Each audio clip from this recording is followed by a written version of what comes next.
Good afternoon. Welcome back to Public Wisdom, True Reliable News with your host, Elizabeth Caldwell. And today on Surrender or Reassign, we are going to talk about UPS may soon allow handgun shipments. Today's top story centers on a major policy shift that can reshape how firearms move through the United States. For the first time in nearly a century, the U.S. Postal Service may soon allow everyday citizens, not just licensed gun dealers, to ship handguns through the mail. This change stems from a proposed rule introduced under the Trump administration, and it's generating strong reactions on both sides. For context, since 1927, federal law has prohibited the USPS from mailing concealable weapons, firearms, unless the sender is a licensed dealer or manufacturer. Long guns, like rifles and shotguns, can be mailed today, but only if they're unloaded and securely packaged. That long-lasting restriction was challenged earlier this year when the Department of Justice issued a memo arguing that the ban violates the Second Amendment. The DOJ's position is that if Congress chooses to operate a national parcel service, it cannot refuse to ship firearms that citizens are constitutionally allowed to own.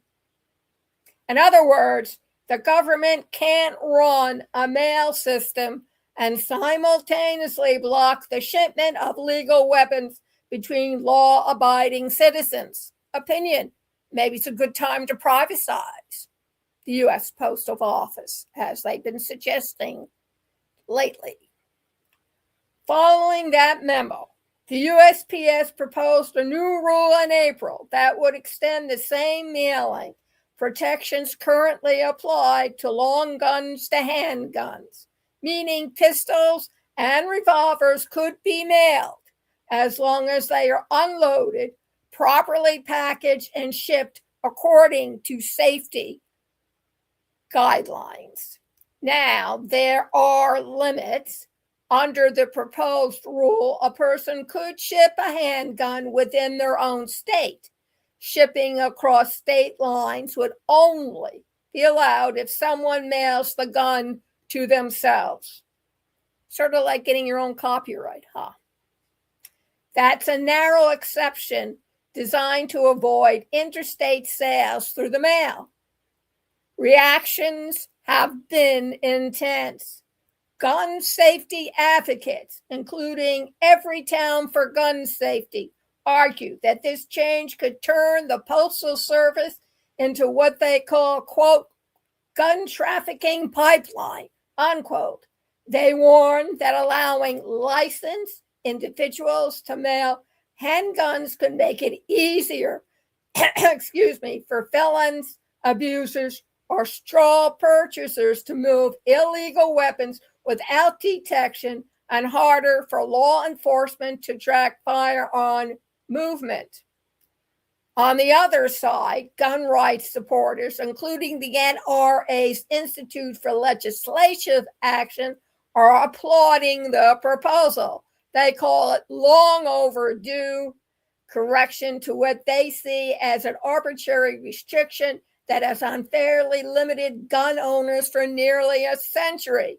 They argue that law-abiding citizens should have the same mailing rights for handguns that they already have for long guns.